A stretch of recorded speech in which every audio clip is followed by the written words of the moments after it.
Amigos do canal Blogueiros de Tolo, essa semana de Ano Novo que está todo mundo aproveitando para recarregar as baterias, né? Eu também, todos nós. Última semana do ano, então a gente está aqui colocando um resumo das nossas entrevistas, né? Não foram muitas, como a gente conversou no balanço anual, foi um ano com algumas dificuldades para o canal, então não foram muitas, mas acho que todas que a gente fez foram bem interessantes, né? Então aqui a gente, né, nessa última semana do ano, vamos fazer um resumo, né, alguns cortes bem interessantes das entrevistas do canal, né? Até porque algumas delas, que parecem terem sido muito interessantes, foram muito pouco vistas.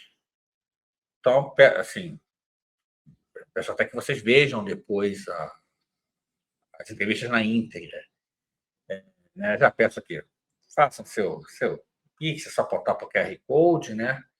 A gente vai entrar num período de bastante trabalho no canal do Carnaval, embora eu esteja me dividindo com provas. Muito bastante despesa. Inscreva-se no Clube de Membros a partir de R$ 7,99 mensais, a partir de R$ 14,99 dá direito ao nosso grupo de WhatsApp, a partir de R$ 24,99 a newsletter. A newsletter está ganhando importância a cada mês que passa. A partir de R$ 39,99 dá direito a camisa do canal, Veja Bem, Sacanagem com Cachorro, né? E temos o plano Castor, dá direito ao livro Veja Bem, tá? Né? Não sei se é o último vídeo desse ano, não sei se eu consigo gravar uma mensagem de ano novo. Eu subi dia 31, mas no momento que eu estou gravando esse vídeo. Mas, né, já agradeço o apoio de profissionais, né, de público, dos assinantes, né, dos entrevistados, né, dos dirigentes, né, da Liesa e da Liga RJ. Né? 2026 tem mais. O Carnaval de 2027 nós vamos fazer algumas mudanças no canal. A gente vai diminuir, como eu já não sei, falei outras vezes, a gente vai diminuir um pouco quando a gente fala aqui do dia a dia e levar muito para a newsletter. Mas queria agradecer esse ano de 2026, né? 25, na verdade, né? Mas nós já estamos na temporada 26 do Carnaval. Queria agradecer esse ano de 2025 e eu imagino que as perspectivas pelo semestre não sendo de muita mudança, mas eu imagino um ano de a temporada 27 do canal melhor. Tá, gente? Grande abraço a todos. Vejam agora os cortes, depois vejam as entrevistas na íntegra. Grande abraço.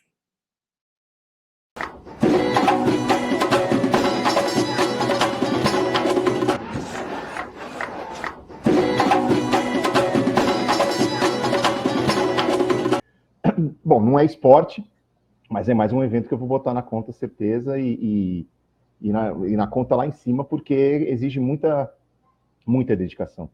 Porque aqui no caso de São Paulo, são 14 escolas, muitas delas com muita história, 14 histórias para a gente contar também na avenida, e que são, para quem vai ver, 2 dias de desfile, de festa e tal, mas para a galera das comunidades, para a galera das escolas, é a linha de chegada de uma corrida que levou o ano inteiro, né?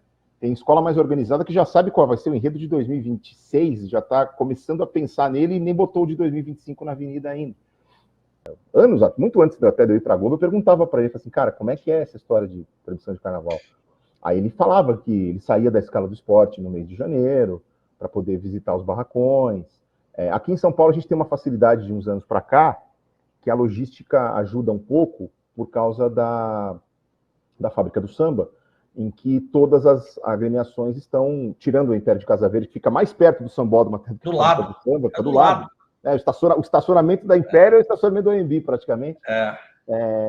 Mas está todo mundo reunido ali. Então, facilita do ponto de vista logístico. Quer ver como foi o processo de pesquisa nessa preparação com a transmissão dos desfiles? Houve conversa com especialistas, críticos, imprensa especializada dos desfiles? Detalha para a gente. Eu vou complementar. Você partiu do zero do que era uma escola de samba? Você já partiu de um conhecimento prévio? Como é que foi esse trabalho de preparação?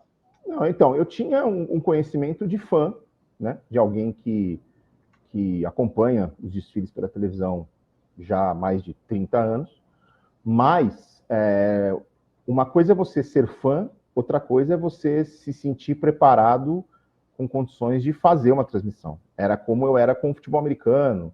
Eu sempre acompanhei como fã, mas na hora que me disseram que eu ia ser o narrador, falei, ok, deixa eu mergulhar nesse negócio aqui. Fórmula 1, mesma coisa, né? Então é outro nível de profundidade de conhecimento que você precisa ter para dar conta das transmissões. Como eu fui avisado com bastante antecedência, né, eu fui avisado em outubro, eu tive bastante tempo para ir também me preparando. O primeiro passo foi tentar pesquisar um pouco sobre a história, e aí tem um livro chamado Transformações na Avenida, História das Escolas de Samba, do Bruno Sanches Baronetti, que me ajudou bastante nesse resgate histórico, né? Desde o surgimento das escolas de samba no Rio de Janeiro, nos anos 20, até chegar aqui. O livro vai até mais ou menos metade para o final dos anos 90 aqui em São Paulo, para contar um pouco dessa transição e do final dos desfiles dos cordões ali no início dos anos 70 e depois os desfiles na Avenida e o surgimento das escolas de samba de São Paulo para valer e tal. Esse foi um primeiro ponto de partida. Eu também fui atrás de descobrir quais eram os enredos das escolas e nos assuntos em que eu me sentia mais confortável também já ir me aprofundando. Então, assim, eu tinha conhecimento sobre a vida do Cazuza como um fã. Aí eu fui atrás de conhecimento mais profundo sobre a vida do Cazuza, que vai ser enredo do Camisa. Mesma coisa com relação ao Benito de Paula, que vai ser enredo da Águia de Ouro. Mesma coisa com relação ao Zé Celso Martinez, que vai ser enredo do Vai Vai. Então eu fui tentando me aprofundar nos temas dos enredos. Procurei a ajuda de consultores, assim, gente especializada no carnaval, você foi um desses, né, que eu trouxe que eu fiz contato para que me ajudasse a mergulhar nesse universo fascinante. O Judson Salles, aqui de São Paulo, antes de saber que ele fazia parte que ele viria fazer parte do nosso time, eu também trouxe o Judson para me ajudar. Então, assim, foram semanas intensas nos últimos meses aí de videochamadas, né, de videoaulas, digamos assim, com você, com o Judson, para entender um pouco desse universo. E conversando com amigos que são apaixonados por carnaval, o que você gosta de ver na transmissão? O que você não gosta de ver na transmissão? O que falta? O que é legal repetir? O que você não gosta tanto assim? Aí você vai filtrando um pouco e para tentar entender o que é legal ter numa transmissão, o que não é. E esse processo foi até o final do ano. E aí, na virada, em janeiro, a gente começou a intensificar outras coisas, porque tudo isso que eu falei até agora foi iniciativa minha, né? Para tentar me preparar da melhor forma possível. E depois vieram coisas que a Globo me proporcionou, como as visitas aos barracões, né? Para conversar com carnavalescos, com coreógrafos, com mestres de bateria e tudo mais. E também por iniciativa minha, mas com a Globo ciente e ajudando, eu fui aos ensaios técnicos, né? Algumas noites, se eu não me engano, 5 ou 6 noites.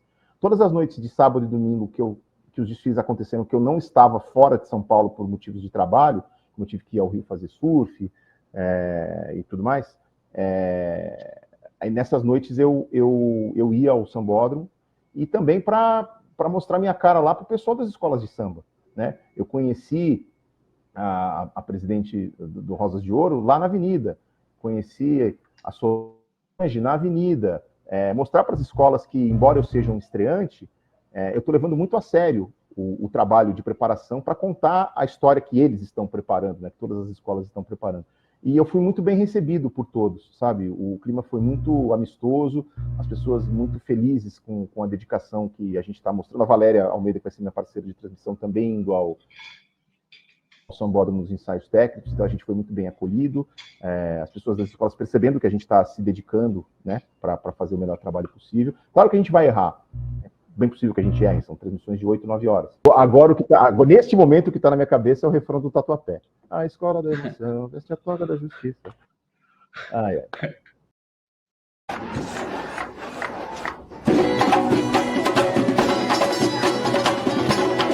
Esse enredo, na verdade, já era uma ideia desde o ano passado. É muito legal, assim, é bacana quando a gente faz um enredo naquilo que a gente acredita. né? Então, não pode ser uma coisa que a gente não se identifica, principalmente nossos segmentos, nossos componentes. Lógico, né? Tem um ou outro, até porque é um país polarizado, não tem jeito, mas eu tenho minhas convicções, eu acredito demais. Eu acredito que a minha vida ela passou a andar de fato através dos projetos sociais, dos programas do presidente Lula, né? De lá para cá muita coisa aconteceu. Eu pude entrar numa universidade, então, assim, eu tô muito feliz, né? Então, assim, a Niterói, de fato, também é uma escola que ela precisa, né? Ela precisa ter enredos que discutam com o povo, ela precisa ter essa troca. E assim, eu tô muito bem. Eu tive essa ideia, na época a galera ficou um pouco assustada com tudo isso, mas acabou que está aí. Vamos para frente. É um mega enredo de uma pessoa que venceu na vida. Eu costumo falar o seguinte: você pode até não gostar do presidente Lula, da gestão do presidente Lula, mas é inegável uma pessoa que saiu do sertão, né, saiu lá do interior de Pernambuco, foi para São Paulo, vira líder sindical e hoje ocupa a maior cadeira. Então é inegável, não tem como discutir a superação e a vida dessa pessoa, enquanto ela fez também pelos menos favorecidos, né? Eu tinha uma outra ideia e que era bem polêmica também, mas Só para dar um enfim, teaser? Só para dar um sentei com a teaser? Um spoiler? diretoria. Não Só dá, para porque dar um em breve eu spoiler? vou usar. Em breve eu vou Perfeito. usar. Eu acho que é porque as pessoas também confundem muito, né? Elas colocam tudo mesmo, as coisas tudo no mesmo cesto e não é por aí. Mas eu acho que o diário de uma motocicleta seria uma boa, tá? Perfeito. Ainda Perfeito. mais pela América do Sul, você está me entendendo, né? Claro. Claro. Então é o Inclusive um lado humano da carnavalesco. coisa, né? O primeiro carnavalesco que eu fiz conviver, o Sr. Ernesto do Nascimento, ele morreu sem fazer esse enredo. Era o sonho dele fazer esse enredo. Ele morreu sem fazer esse enredo. Coincidência ou não. Tipo, né? Eu dou meus pitacos, até porque assim, a figura do nosso presidente nesses comícios ela é muito emblemática. Já mostra uma liderança muito grande ali, ele no meio do povo. Então, é inegável, assim. Eu tenho até. É o meu quadro na minha área, no meu espaço de café lá em casa. Um dos meus quadros é esse do comício em São Bernardo. Então, assim, olha, se depender do PT, eu não preciso convidar. Todos estão me ligando, assim, é muita gente me ligando mesmo. Na verdade, o período do desfile, ele ainda está longe do que é permitido, né? De quando não pode, na verdade, quando restringe. E, assim, o que a gente está tendo todo cuidado é que esse desfile não seja uma propaganda política, uma propaganda antecipada, que não prometa Certo. que vê um futuro com o Lula, não. Eu sempre deixo claro que é exaltação ao presidente. Então, tem esses cuidados justamente para não atrapalhar o queridão, não atrapalhar papai. Papai não pode ser como papai, ainda tem que ter vida longa ainda. Assim que eu saí da apuração, né, eu recebi uma ligação do pessoal da UPM falando: Wallace, fica com tudo. Fica com tudo, fica com tudo. Eu falei: tá, mas aluguel? Não, Wallace, fica. A gente não tem onde colocar, eu sei que você vai cuidar bem. Eu fiquei surpreso, assim, eu já estava muito emocionado acontecendo. Te confesso ali que na hora eu chorei, assim, tipo, caramba, relação, que coisa bacana, que troca, né?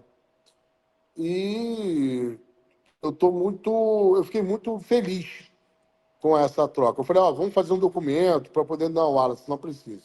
A gente sabe que você é um cara muito responsável e você vai cuidar bem de tudo. E está sendo feito, eu estou cuidando bem de tudo. Então, o chassis eu herdei todos da UPM. grandes amigos, e essa coisa de co-irmã vale muito a pena. E não só a UPM, mas como quase todo mundo na cidade do Samba ofereceu ajuda. Tipo, Wallace, está precisando de alguma coisa? Por exemplo, a Portela. Wallace, precisa de alguma coisa? A própria vizinha aqui, a Grande Rio, pergunta, a Imperatriz, na figura da Kátia, que é uma figura sensacional.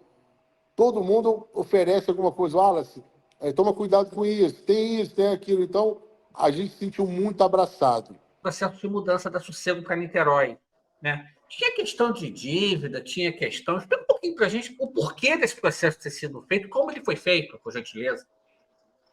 Então, a Sossego, na verdade, ela passou os direitos para Niterói de desfile.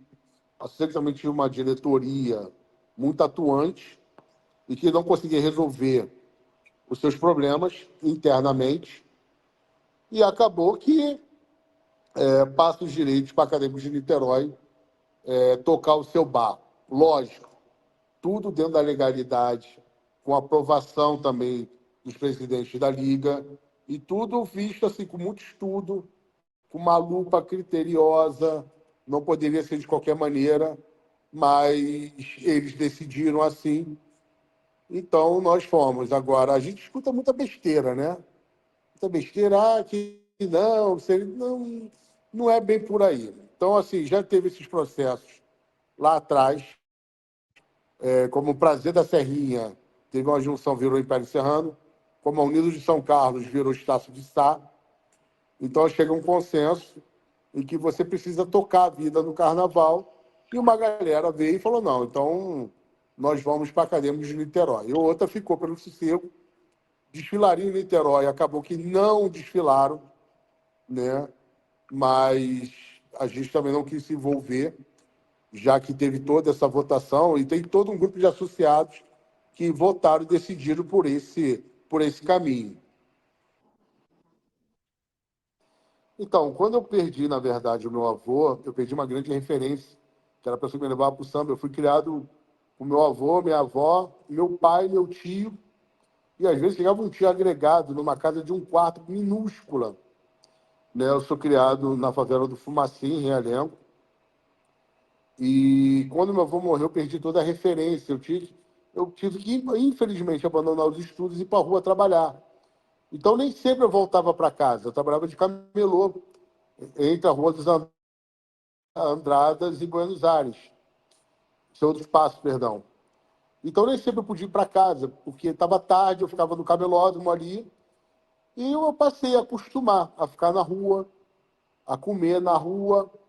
Falava assim, vou ficar por aqui, que é cedo aqui, eu pego aquele movimento da manhã. E foi ficando, sabe? Então, eu tive uma pessoa que foi determinante, fundamental na minha vida, que eu falo aos 4 anos, foi o Neguinho da Beija-Flor, que já me conhecia de moleque, e passou, me viu trabalhando no camelô, sem camisa, todo sujo, pé preto, né, magrelo toda a vida.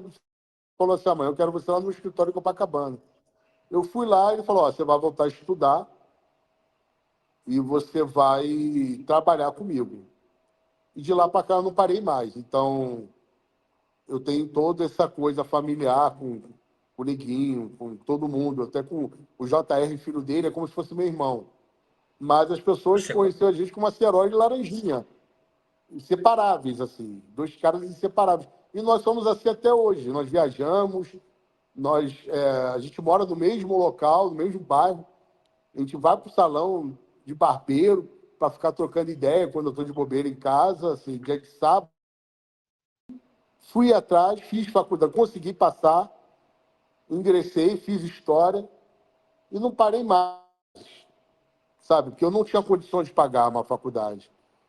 E antes de eu trabalhar de camelô, eu passava no trem ali pela Piedade, via a pessoa saindo da Gama Filho, eu falava, será que um dia eu vou entrar aí? Aí eu via uma voz assim e falava, cara, tu ganha R$ 191, um salário na época. A faculdade está 500, teu caminho vai ser outro. Assim, eu falava até, eu me condenava, assim, entendeu? Meio que pobre não tem vez, né? Eu carreguei isso durante muito tempo, até eu morar em prédio, eu entrar no elevador, achar que as pessoas iam me perguntar o que eu estava fazendo ali. Eu fiquei com isso marcado, porque a minha vida era assim, né? Como office boy, depois como camelô, se eu entrasse no elevador, as pessoas questionavam. O que você está fazendo? Vai para onde? Você mora aqui? Então, eu carreguei isso durante muito tempo. Hoje em dia eu estou um pouco melhor. Uma vez minha avó foi falar, isso eu lembro, tem muito vivo na minha cabeça. Minha avó falou alguma coisa com meu avô, de império, ele ficava só assim para minha avó, segundo grupo. Ele não falava, só falava assim, segundo grupo. Implicando com a minha avó, segundo grupo. E tinha umas canecas de chopp lá em casa, do Império, tinha festival de chopp do Império, né? Isso eu tenho muito vivo na minha, várias canecas de chopp. Aí eu falava, meu avô, mas tu deixa ele, isso é dela, não mexo. Eu nem toco. Em 2022, a União do Bangu fez um desfile abaixo da crítica e acabou com a terceira maior pontuação. O que houve naquele ano? Houve um erro de avaliação? O que houve naquele ano? Mas é muito complicado responder pelos outros, né? Tanto é que nós intensificamos depois o curso de jurados quanto a isso, melhoramos, estendemos mais o curso de jurados, mas, sinceramente, para o sambista, ele fica assim pensando, mas depois eu dei uma olhada nas justificativas, muita coisa eu também questionei, e a partir disso trabalhamos muito em cima de jurados. É muito difícil eu falar, ainda mais no cargo que eu ocupava, é assim, eu acabei fazendo uma caça às bruxas, acho que eu caí muito na pilha. Eu acho que eu deveria fazer mesmo, de fato, era trabalhar em cima do júri, né? E isso foi trabalhado nos anos seguintes, mas o resultado é complicadíssimo, Pedro. A gente já bateu esse papo algumas vezes, né? E que você tinha uma impressão, chegar para você e falei, você viu isso aqui? Aí você, cara, que eu não sabia. Eu falei, pois é. Fazer o cara crachá poder comparar, né? Assim, e que bom, né? Assim, se eu estou resumindo o que o senhor falou, se o senhor reconheceu que houve um erro em 22 na avaliação dessa escola, que foi melhorado de lá para cá, perfeito. Eu fui julgador. Eu julgando o São Paulo, aí teve um ano que a Mancha Verde caiu, eu fui jogador lá. Caramba, quando eu fui ver a diferença do primeiro colocado para que caiu, era muito pouco, cara. E a Mancha com carnavalzaço. Eu fiquei assim, meu Deus do céu, cara, por causa de poucos décimos. Daqui a pouco, do nada, o nome dessa minha amiga fala, eu não vou falar o nome dela, mas falou, jurada, falou, ó, tal, quesito evolução. Aí falou o nome da escola, 8.9. Falei, meu Deus. Aí, daqui a pouco começa a confusão, daqui a pouco a gente vê um monte de alegoria pegando fogo. O Império de Casa Verde sobe, rasga as notas, o pau quebrando na casa de Noca. Eu falei, olha, ferrou. Nenhum jurado vai voltar mais. Esquece, acabou isso. Uma dúvida que vários estão perguntando aqui, já para a gente já encerrar, teremos Lula lá no esquenta da Niterói para o ano que vem? Olha, eu queria muito, tá? Eu queria Por que muito. não pode? Até porque eu tenho na minha playlist aqui o Lula lá em versão rave, tá? Eu adoro colocar no carro. Esse eu não conheço. Tipo assim, um batidão assim, muito empolgante, me amarro. Pô, eu vou te mandar. Muito maneiro. E assim, eu me amarro. E eu acho legal que tem uma versão e que ele fala, né? Tem uma frase que é muito emblemática, e divide opiniões. Eu não sei se é de Neruda, não sei se é do próprio Che Guevara, que fala que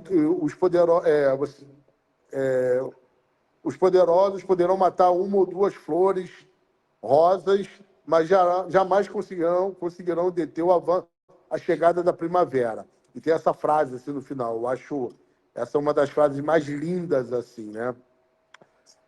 Ela vai junto com aquela de Fidel. Hoje, milhares de crianças dormirão na rua e uma delas será cubana. Eu acho isso fantástico. E assim, eu queria muito que tivesse esse esquenta, mas configura propaganda.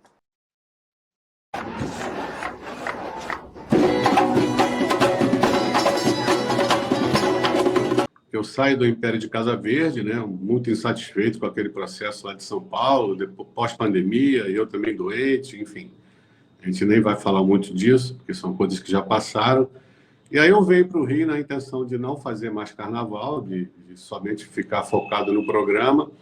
Mas aí o Diego Araújo, que estava comigo no enredo da Império de Casa Verde, que era sobre a comunicação, a gente batendo um papo lá, a gente chegou à conclusão da jangada do Júlio Verne, a invenção da Amazônia, enfim, tudo isso. Aí eu consolidei essa minha parceria com o Diego Araújo, depois de muitos anos com o Gustavo Melo. E aí fomos na invenção da Amazônia, aí a escola sobe, fizemos o Lunário Perpétuo, com o olhar do Antônio Nóbrega, também muito bacana. Aí esse ano agora fizemos a Fordlândia, e aí existe quase que uma obrigação nossa de fazer com que as profissionais do sexo sejam bem representadas. É evidente que toda essa trajetória que eu tenho na segunda fase do Pôr da Pedra, eu conto com o Diego Araújo, né? Inclusive o título deste enredo é do Diego Araújo, pesado, né? E o Diego consegue dar com esse texto, quem tiver a oportunidade de ler, por favor, leia. O Diego dá uma poética, traz uma poesia tão bonita, né? A principal preocupação é a voz delas. Né? Quando eu falo em prostituição, eu estou abrangendo todas as classes, né? Eu falo não só de mulheres, né? A gente contempla todas as classes, né? Todas as categorias, né? Todas as pessoas que se veem nessa situação. Mas no primeiro momento ela entendeu o que elas queriam. Então, a voz delas. Um troço lindo passando, aí você vê a escola não volta nas campeãs. Né? Eu posso tirar como exemplo o meu desfile que eu fiz na Dragões da Real. No primeiro ano, nós fizemos um desfile sobre o tempo e ficamos a 1/10 do primeiro lugar, que foi Jorge Freire. A 1/10, porque o piso onde tinha uma componente sambando, o piso estava desgastado. Nem no barracão a gente conseguia identificar, e o jogador lá da cabine conseguiu ver o piso com o desgaste, não era nem rasgado, era desgaste. Esse 1/10 que nós perdemos. No ano seguinte, a Dragões faz um desfile baseado nos Doutores da Alegria, que foi um desfile belíssimo, um gasto absurdo, carros gigantescos. Pô, nós fomos vice-campeão 1/10, esse ano a gente vai arrebentar. E a escola nem volta nas campeãs, por detalhes ínfimos, repito, uma placa que o espelhinho está pendurado. Isso, sabe, isso cria um desânimo muito grande, né? Cria um desânimo muito grande. Não, as polacas eram mulheres que eram, de alguma maneira, enganadas, né? Ludibriadas, né? No leste europeu, e elas eram trazidas para o Brasil na esperança de dias melhores, né? Chegando aqui, elas se viam sem nada, sem judias, praticamente todas, né? Todas judias, exatamente, e eram obrigadas a se prostituir. Então, e às vezes tem situações até nas aldeias, né? Os homens chegavam muito bem apessoados, muito bem vestidos, coisa e tal, casavam com essas mulheres, né? E traziam para o Brasil e aqui colocavam essas mulheres na vida. Então, essas polacas vinham para o Brasil. Algumas delas tinham que se posicionar como francesas, né? Porque naquela época o Brasil era francês, né? E o Rio de Janeiro era francês, aliás. Então, elas tinham que se dizer francesas, né? Porque atraíam um público mais seletivo, né? Um pedaço da história do Brasil. Então, elas vinham para cá e se viam obrigadas a trabalhar, se viam obrigadas a se prostituir, e não podiam nem ter sua própria religião, porque não eram aceitas. Não podiam ser enterradas no cemitério judeu, né? E então acho que é um episódio legal, que foi o primeiro coletivo de prostitutas, talvez tenha sido esse coletivo das polacas. A parte que mais me toca do enredo é essa parte das polacas. Eu abro o carnaval com as polacas, né? Então eu abro com as entidades de rua pedindo proteção e pedindo que olhe por essas mulheres, né? Então aí já é o olhar mais religioso do enredo. Então, a gente abre com essas Marias. Depois, polacas, né? No Rio de Janeiro, a chegada. No meio do enredo, a gente traz uma coisa mais contemporânea, e ali a gente já cita alguns personagens, como Dona Beija, Hilda Furacão, a Tieta, né? Que isso no texto também, você tem que ter um olhar muito apurado e ser muito sensível para entender no texto do Diego onde estão essas mulheres, onde estão essas referências, né? Então, é legal você até fazer um exercício, vamos ler o enredo aqui para ver onde é que está a Tieta, onde é que está a Dona Beija, onde é que está... Enfim, são tantas minúcias do enredo que eu acho que vale a pena fazer esse exercício. Onde é que está a Hilda Furacão? Então, é bacana isso. Não é só uma leitura rápida, tem que ler e reler. A gente fala um pouco também da internet, né? De como que as profissionais de sexo ultimamente têm trabalhado, né? Que a internet é uma ferramenta importantíssima, né? E fechamos com o olhar político, né? Onde eu trago um protagonismo maior para a Lourdes Barreto, né? Que foi eleita uma das 100 mulheres mais importantes do mundo pela BBC de Londres, pelo trabalho da Lourdes Barreto, que hoje já está com 80 e poucos anos, né? Que inclusive está no Rio de Janeiro, e da Gabriela Leite também, que elas foram assim, pioneiras nesse processo de cuidar e de olhar para a classe das profissionais do sexo. Então, eu fecho com um olhar político e as reivindicações, né? São reivindicações, são necessidades que a classe precisa contemplar. O que nós queremos não é levantar bandeira, não é glamorizar e nem muito menos fazer apologia à prostituição. Não. É contar uma história, contemplar aqueles que têm o interesse histórico, contemplar aqueles que têm o interesse didático, quando a gente fala de alguma coisa ligada à coisa mais contemporânea, e sim, ouvir as reivindicações e fechar o enredo com esse olhar político. E se a Porto da Pedra puder estar ajudando de alguma maneira, né, mesmo que algumas não tenham até essa necessidade Tem muita gente que não quer regulamentar, tem muita gente que não quer que a profissão seja vista como profissão, né? Então, a gente tem todos os... É muita informação para uma redução. Inclusive, nós conversamos também com a Raquel Pacheco, né? Que é mais conhecida como a Bruna Surfistinha, né? Eu acho que eu vi até nas tuas redes você comentando, eu cheguei a ver alguma coisa sobre isso. A Raquel também foi muito simpática, ela é citada também no enredo, né? E nós vamos ter agora também a Débora Seco, que vai fazer a Bruna Surfistinha 2, né? Que a própria Débora está aí fomentando esse trabalho. Deve ser lançado bem perto do Carnaval. Então, é como a Vivi Barreto, como a Vivi Castelo fala, que esse é o ano da prostituição. É o ano das meninas, o ano das prostitutas, porque tudo vai ter filme, tem os livros, então vai ter o enredo, né? Então, o que a gente puder fazer de melhor para que a categoria se sinta melhor, eu acho que eu vou ficar muito feliz e muito realizado se a gente conseguir fazer. Então, a palavra que foi colocada para os compositores é respeito, repito, sem negócio de duplo sentido, sem coisa jocosa, né? São vidas que estão sendo retratadas ali, são mães, como diz o JP falou, né? E o Diego também fala isso, que são mães, são irmãs, são filhas, né? São mulheres que trabalham para sobreviver, né? Às vezes mais duramente, às vezes mais confortavelmente, mas estão trabalhando, são vidas que têm que ser olhadas, né? Então, a gente tem que ter muito respeito com isso, né? O nosso presidente mesmo, né? O presidente de honra, Fábio Monte Belo, foi claro quando ele falou: Mauro, eu preciso de um enredo que tenha respeito.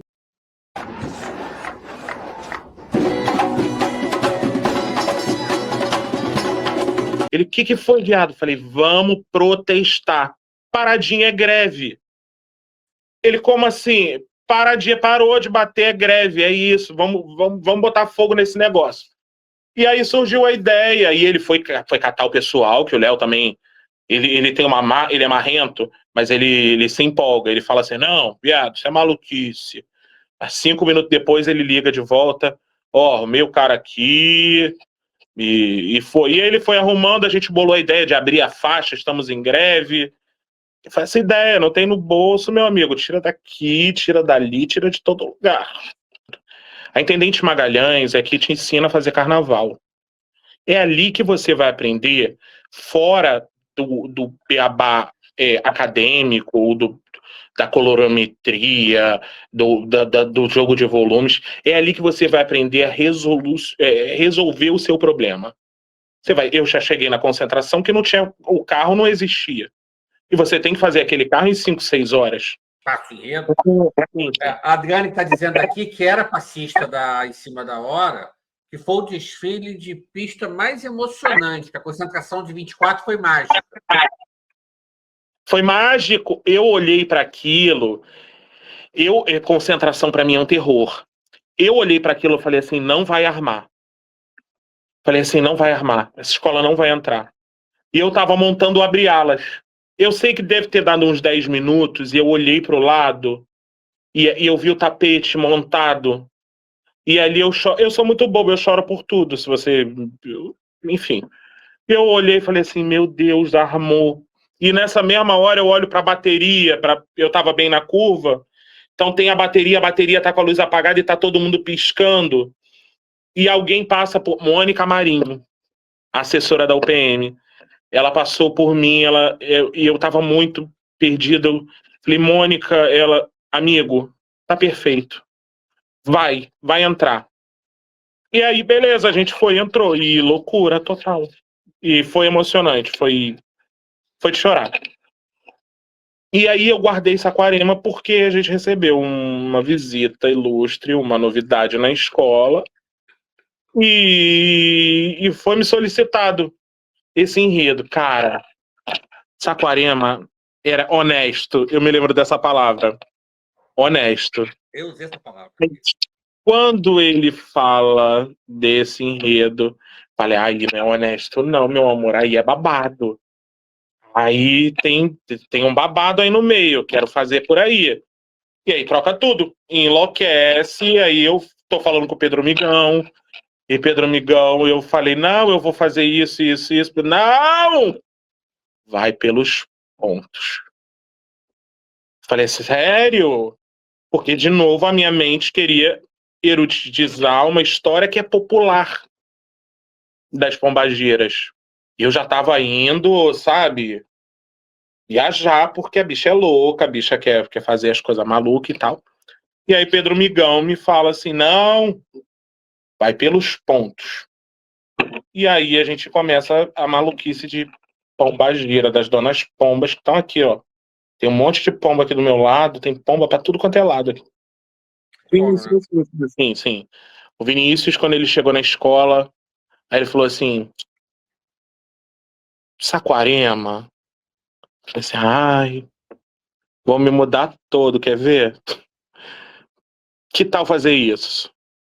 Quando ele fala do enredo, eu falei, ai, meu Deus! Eu tô num sábado, eu vou botar esses viados tudo de pombagira, isso vai ser um fuzuê. Vamos embora, vai ser bicha, vai ser mulher, vai ser todo mundo vestido de pombagira, eu quero essa confusão.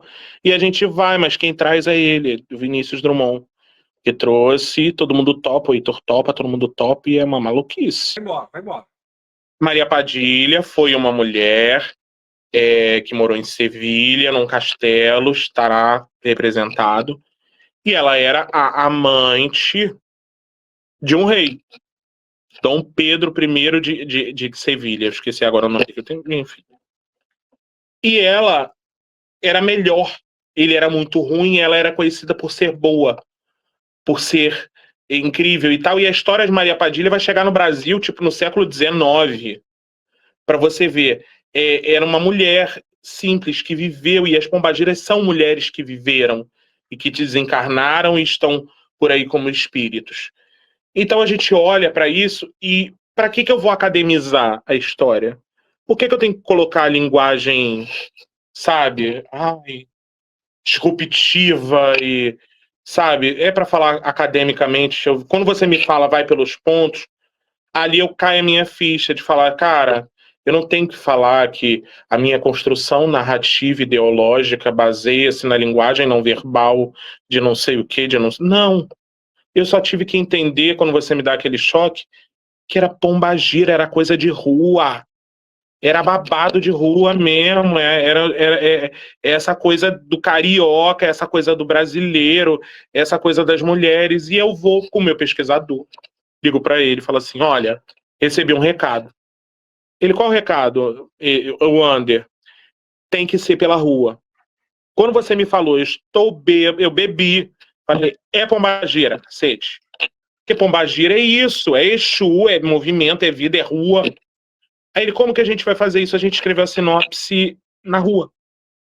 Eu botei meu banquinho do lado de fora, sentei na minha rua, eu moro numa encruzilhada, minha casa é de esquina. Ele botou a dele e a gente deixou elas falarem. Elas e foram elas que foram conduzindo essa história. Não existe um enredo, existe uma grande homenagem a elas. Que elas sejam felizes, loucas, no meio daquela pista. Então o enredo começa com a chegada das pombagiras, é uma grande festa, um cortejo com Maria Padilha, Em seguida, a gente conta um pouco só de quem foram essas mulheres, que foi a puta, a prostituta, a bruxa, a vagabunda. Eu uso esses termos porque são termos que têm que ser resignificados. E a gente conta isso no segundo setor. Existe uma passagem para o terceiro setor, que é onde elas são cultuadas como espíritos. A gente tem Jurema, a gente tem Quimbanda, Umbanda, a gente vai passando por esses setores e a gente termina o carnaval dando presentes a elas. Rosas, perfumes, cigarros, velas, joias.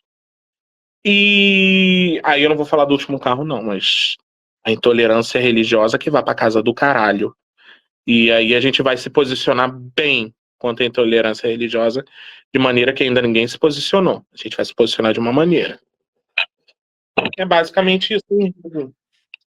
Está até aqui, inclusive, está aqui no cenário até hoje a roda que vocês mandaram, o sabonete que vocês mandaram. Está até aqui. Eu quero dizer, bebi.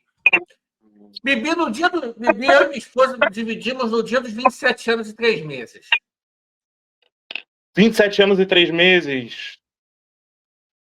Na sentença. No dia da sentença, nesse dia.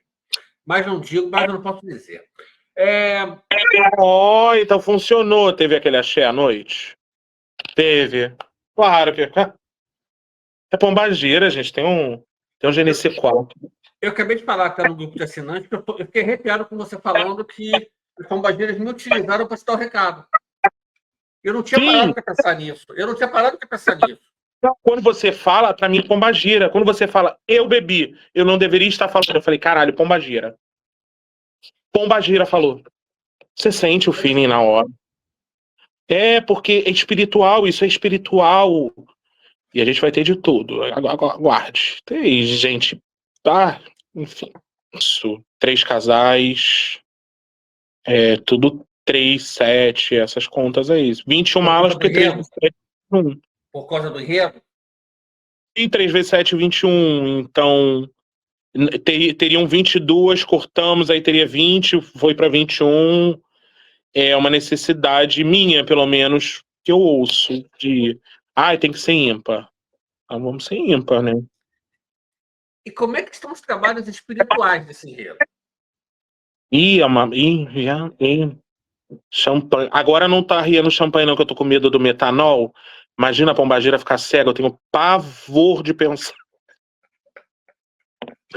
Não, sem brincadeira. Não, todo mundo acho que tá correndo o seu. É um enredo que mexe com a espiritualidade, que mexe com a rua, que mexe com tanta coisa que precisa ser cuidado, né? Devidamente oferecidas e agradecidas às moças.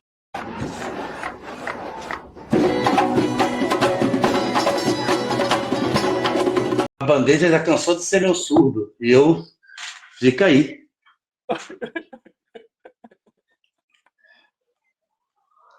Bandeja cansou de ser meu. No arranco, então 2 anos seguidos foi meu surdo. Imagina você primeiro, segundo ano de bateria, você pega teu surdo. Vem cá, o menor! Pega teu surdo, pum. Eu já não era nem tão menor assim, né? Eu era até menor de idade, mas sempre fui alto. O cara toma teu surdo, bota lá no chão e descarrega lá em cima e cada um que abaixava a cabeça levantava outra pessoa. Levantava He-Man, Jiraiya, Spectro-Man, Jaston, tudo levantava no meio. E gritando arranco pra caramba. Então virava muito arranco. A bateria que entrava tocando pro primeiro box antes de começar o desfile era uma, quando levantava com samba era outra. O que acontece hoje em dia, mestre? Caraca, muito difícil. Muito difícil. Bem, ao mesmo tempo que é bom, né? É bom, porque a galera tá... Mas é muito difícil, não tem mais não. Você sente lá o cheiro da fumaça, tem mais a fumaça, né? Não é ser hipócrita, a fumaça rola. Uma coisa, mas é muito menos do que era antigamente. Antigamente era quase todo mundo. Quem não fazia era careta, era zoado, era tudo. E graças a Deus eu nunca tive esses vícios, não. Ou Meu seja, vício hoje em dia é só um pouco da cervejinha, né? Aquelas coisas, e as meninas. O resto, os probleminhas, mas deu tudo certo em relação à fantasia. Tira daqui, bota ali, e, né? Aquela coisa que normal que acontece, que falta aqui, bom, a gente dá um jeito de outra forma. Mas, cara, foi um ano bastante especial, assim como 2020 também. 2019 foi meio trágico, assim, né? Mas 2020, 2018, 2020 e 2022 em Bangu, para mim, foi. 2022 foi fora de série também. mesmo com aquele samba do Castor, Porra! Em relação à bateria, pô, foi um dos melhores trabalhos que eu fiz na vida até hoje. Eu tava com short do Tom e Jerry, azul, camisa da Bangu e Havaiana, branca. Aí eu olhei para mim assim, eu falei, eu vou desfilar assim mesmo. puta que E pariu. com o braço assim o tempo todo. Não lembrava que tinha lá debaixo do meu braço. Pô, eu vou desfilar assim mesmo. Daqui a pouco eu olhei pro Lolo, tá Lolo, Demetrius, já, os moleques conversando. Pô, cara, dá tua calça aí. Ele tá ficando maluco, né? Não dá tua calça aí, cara, bota meu short. Ele, eu vou tirar tua calça aqui. O que houve, cara? Pô, roubaram minha roupa. Eles, porra, não é possível. Aí eu falei assim, mas esse ano foi o melhor. Aí eu, tô falando sério, cara. Ele, porra, cara, não é possível. Falei, roubaram minha roupa, pô. A roupa tava com o cantor foi roubado. Agora, a mulher dele roubaram, a mulher dele levaram tudo. Lolo, puta, daqui a pouco a mulher, caraca, aí ninguém tinha nada isso aqui, eu tô com o braço assim o tempo todo. Não lembrava que tinha nada aqui. No desespero, Conclusão, não aí, lembra. No desespero, aí não daqui a pouco. lembra. Mas o meu desespero não passa para ninguém, eu não consigo nem transmitir isso aí, né? Que eu sou muito, muito. Até para dessa notícia aí, eu sou de boa. Eu fui. Ele ligou para minha comadre estava em casa, não ia sair. Aí o Lolo liga para ela: traz sua calça pro Léo aí, cara. Porra, tá de sacanagem. Pega essa calça tal assim, não sei o que lá. Porra, caraca, eu não queria ir pra. Porra, tá descendo, você vai fazer descer pra aí, não sei o que lá. Pega um Uber aí, cara, o moleque vai desfilar agora. Roubaram a roupa dele. Aí depois ela pegou, trouxe uma calça. Ia aquelas coisas, até chegar não existia moto até chegar na Marquês de Sapucaí, sabe como é que é, né? Mesmo eles morando no Engenho Novo, que não é nem tão longe. Olha só, arrumou, pegou a calça e veio. Nisso, na hora de vir, aí, o pessoal mandando os moleques ia, já era a hora da escola, já estava entrando, e a escola, daqui a pouco, bateria lá, engraçada, esquentando, o pessoal, o diretor pegou a bateria para trazer, e aquela confusão, e eu lá no caminhão, lá atrás dos Correios, esperando minha comadre chegar. E todo mundo lá, e nego indo atrasado, correndo para poder pegar a bateria tocando, nego entrando pelo meio do caminho da bateria, entrando no box. E eu lá no caminhão. Aí minha comadre chegou, fui botar a calça. Aí eu lembrei que minha bolsa tava lá e eu tava com tênis. Falei, pô, tô tênis vermelho aqui, mano. Que sorte, botei o tênis vermelho.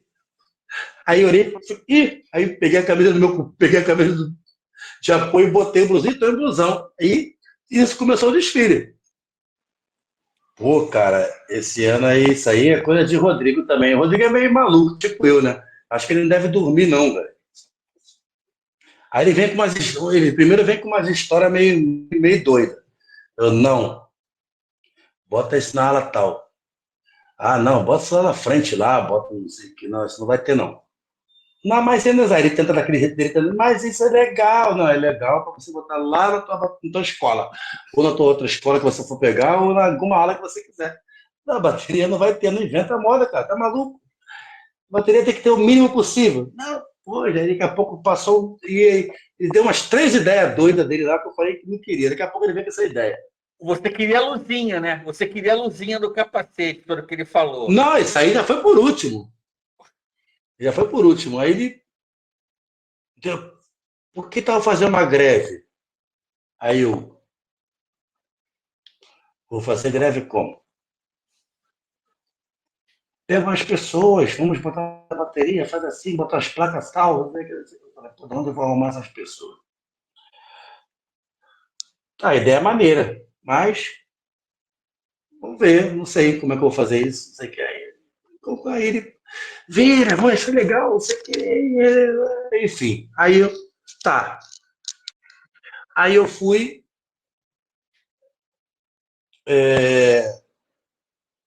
Tinha uns amigos que desfilavam, né, comigo lá, na época desse Cariquinho, São Clemente, não sei o quê, fazia apoio do Cariquinho, isso, aquilo outro, que queriam desfilar comigo, e eu falei, pô, velho, para dentro da bateria tá osso, mas tipo, eu tô com uma parada, eu tenho que fazer uma ala assim, assim, assim, assim, assado, que vai vir no meio do lado da bateria, de vez em quando vai entrar para dentro do meio da bateria, outros vão para frente. Fazendo um esquema assim de greve, isso, aquilo, mas tem que ser muito sigiloso, isso aqui. Pô, que legal, cara, pô, precisa de tantas pessoas. Eu falei, Rodrigo, vai ter tantas roupas? Vamos fazer, cara, já tá fazendo uma roupa na bateria, já faz mais tantos. Eu falei, então tá.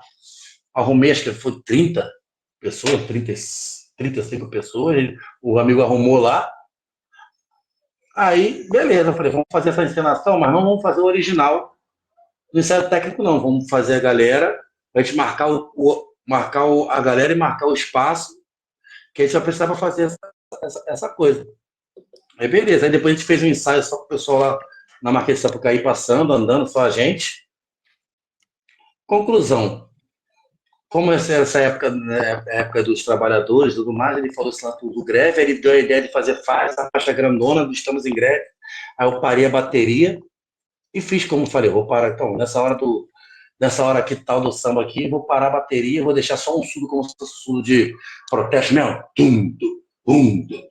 para poder fazer. E a galera vem tipo da época, né? Como se estivesse marchando, vou botar a galera para fazer só esse balancinho andando para frente aqui, e o pessoal na frente encenando, com o público, isso, aquilo outro. Aí eu mandei fazer uma faixa grandona, mandamos fazer uma faixa grandona. Eu achei muito maneiro, foi um dos trabalhos que eu fiz, que eu tenho maior carinho, gostei muito, gosto e gostei muito, porque foi a primeira vez que eu fiz esse tipo de algo teatral assim, que eu consegui fazer de boa, né? Porque sempre tem um problema, e falta aqui, às vezes o recurso não pega, mas dessa vez foi muito legal, vamos fazer, porque vai dar, e a escola deu maior apoio. Falei, pô, então já é, consegui o pessoal de boa. E, enfim, eu hoje até tenho um pouco de arrependimentozinho que eu não fiz mais vezes. Eu fiz poucas vezes.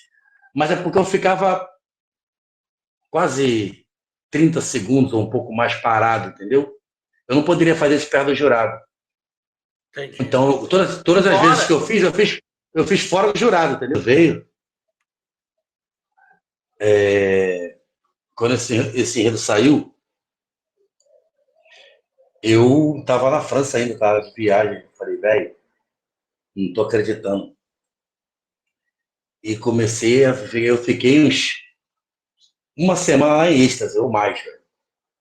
E já começou a vir muita coisa na minha cabeça, muita coisa ao mesmo tempo, e eu já imaginei um monte de coisa, eu já vi o desfile 300 vezes em sonho, não sei se vai ser esse desfile que eu vi, mas eu fiquei muito agitado porque é uma coisa que eu amo, tá ligado? Que é isso, é a ancestralidade.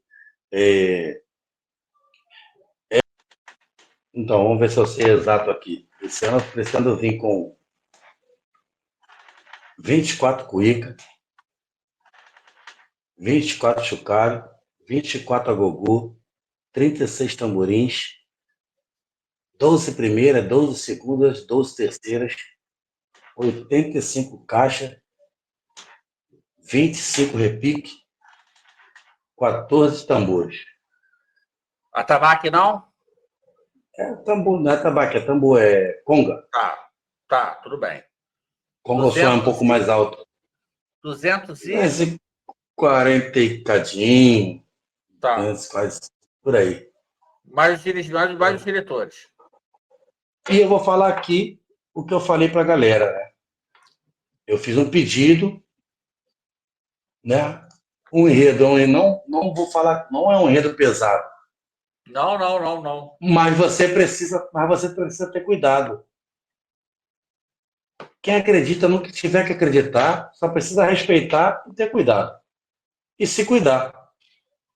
Então, quem se cuida não tem que temer a nada. Se cuida, faz o que você tem que fazer e vai desfilar. Vai embora, vambora.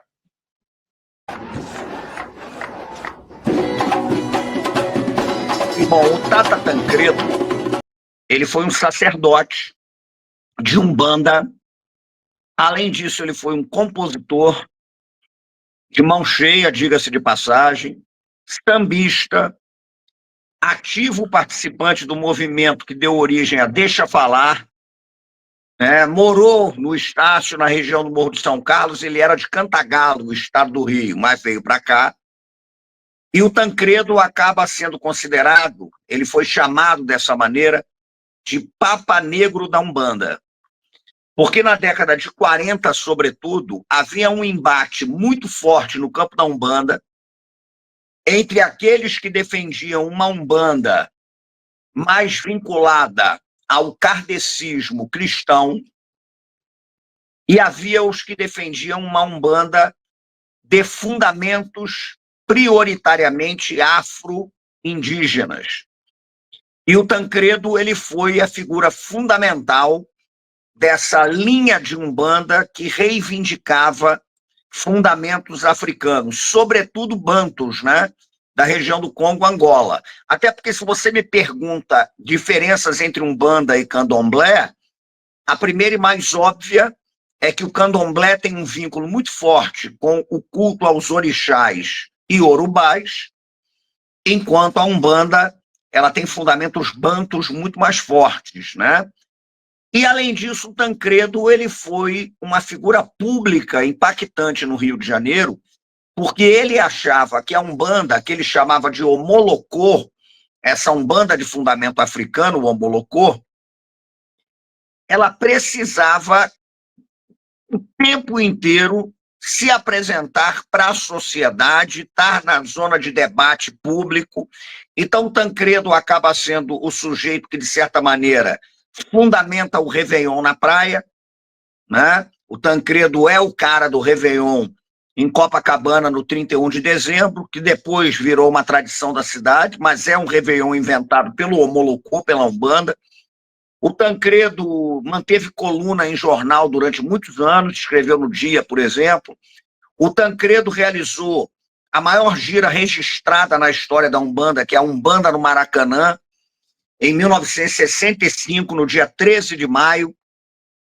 É uma gira comemorando os 400 anos da cidade do Rio de Janeiro. Há quem fale em público de 40, 45 mil pessoas na gira. Tancredo realizou gira no vão central da Ponte Rio-Niterói. É a gira da fusão, quando o estado da Guanabara funde-se com o Rio de Janeiro e a ponte estava para ser inaugurada. Ele organiza uma gira enorme no vão central. Como compositor, ele foi um militante pelos direitos autorais, ele criou sociedades arrecadadoras, e a música dele mais popular é uma música que explodiu no carnaval, chamada General da Banda. Chegou o General da Banda aí. Então a história do Tancredo é fenomenal, porque é a Umbanda, é o Omolocô, é a Deixa Falar, é o Morro de São Carlos, né? É o Réveillon na praia, é Iemanjá, enfim, é um personagem fascinante. Por isso você tinha toda a razão quando você manifestou o contentamento da Estácio escolher o Tata como enredo, até porque ele é um personagem do Estácio, do bairro, né? Tô falando da escola de samba, não. Mas o bairro do Estácio, Deixa Falar, Tancredo é fundamental. Cara, ele é o que a gente pode definir como um intelectual público. Então, é um enredaço da Estácio, não tenha dúvida, e foi o que me motivou a fazer o samba, o enredo. E como eu não sou um compositor de samba enredo, quanto mais, né, o enredo atraente mobiliza muito, a vontade de você fazer o samba. E o Tata, pô, não tem para onde correr, é sensacional. Tuiuti vai falar do Ifá Locumi. O que é isso? Então, esclarecendo aqui. Ifá é um oráculo crucial, né, do povo iorubá, comandado por um grande orixá chamado Orunmilá. É um oráculo em que você usa como objetos de consulta para conhecer o seu destino ou caroços de dendê, que a gente chama de ikins em Yorubá, ou uma espécie de rosário que a gente chama de opelé. E quem consulta esse oráculo é o Babá Pai Laô. Aô é segredo. O Babá Laô, ele é preparado e iniciado para consultar esse oráculo. O curioso é que a tradição do oráculo de Ifá, muito forte no Benin, na Nigéria, ela não é uma tradição que se fortaleça no candomblé brasileiro. No candomblé brasileiro, prevaleceu como instrumento de consulta oracular, fundamental e importantíssimo, o jogo de búzios. Certo. Né? São os cauris, né? Os búzios. Então, o Brasil tem uma tradição oracular ligada ao culto ao orixá, muito vinculada à consulta aos búzios. Acontece que, se o culto a Ifá não chegou com força ao Brasil lá atrás, acabou chegando com muita força a Cuba. Sobretudo por conta de um personagem, um nigeriano chamado Adesina, que era Babalaô, e introduziu o Ifá em Cuba, uma ilha que é, evidentemente, muito menor que o Brasil e tal. Então, a tradição do culto ao orixá de Cuba, ela vinculou-se bastante ao Ifá. E aqui no Brasil, a tradição vinculou-se mais ao candomblé de Queto. Mas a matriz é a mesma, é a África Iorubá. Tá? Em Cuba, esses Iorubás foram chamados de Lucumis. Então, o Lucumi é o Iorubá. Tá? E aí a história do Ifá Lucumi é muito bonita. E a gente conta no enredo um pouco disso, né?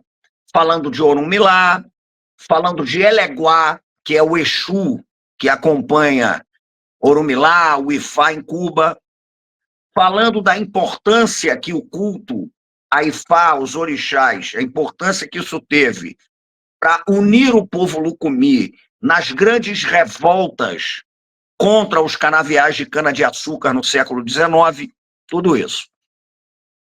E esse Ifá cubano, ele acaba, na década de 1990, portanto, século XX, chegando ao Brasil.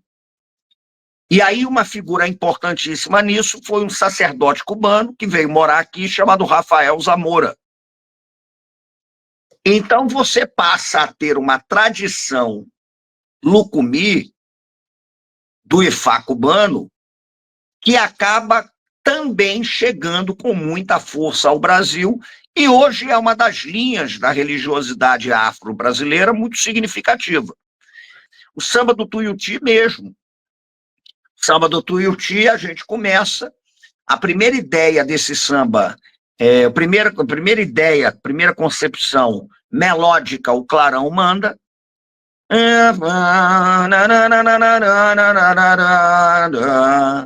Cláudio Russo sugeriu que a gente começasse com Meu Padrinho Me Falou, cada um tem seu ori, e aí a gente pega do Gustavo e retira dessa flor os seus espinhos, e desceu irei, eu lá fazendo com eles a letra e tal, eu entro na parte do cubana, e o negro iniciado no desejo, no reino. Botamos uma salsa cubana de louvação ao Orunmilá, que eu conheci. Eu falei de cara, quando saiu o enredo, eu falei isso aqui no canal da salsa na melodia, o primeiro a falar isso. Porque é uma salsa, e eu conheci em Cuba essa pegada da salsa, né? Babambo, furibalé, Orunmilá, taladê. E a gente mexe nisso e tal. E aí o samba saiu. Você percebe que o Pichulé é um tenor de registro raro, uma extensão vocal que é um verdadeiro absurdo e que tem trânsito no ambiente afro-brasileiro. Então, o Pichulé é bom de cantar samba com temática afro. Sim. E o Pichulé traz muito isso. Quando nós fizemos o samba, nós fizemos muito pensando no registro do Pichulé, porque, migão, em disputa de samba, Às vezes acontece de você, por exemplo, ter um intérprete que vai defender o seu samba na quadra, mas que não tenha, por exemplo, uma linha de canto parecida Sim, com o intérprete oficial da escola. sim. Buscar a questão de estilo. Aí você faz o quê? Você fica numa encruzilhada. Porque se você faz o samba para o intérprete da escola, às vezes o teu cantor na disputa, ele não vai ter um desempenho como poderia ter. Por outro lado, se você faz o samba para o cantor que vai defendê-lo, não adianta muita coisa, porque o intérprete tem outra linha, tem outro registro de voz, né? Vai ser outro. Então, nós tivemos a tranquilidade de preparar um samba sabendo o intérprete que tínhamos. É um intérprete que alcança notas alongadas, um intérprete de um registro de tenor que é muito raro, né? Um intérprete que tem facilidade para cantar, por exemplo, letras vinculadas à cultura de terreiro. E eu acho que está na maturidade do canto.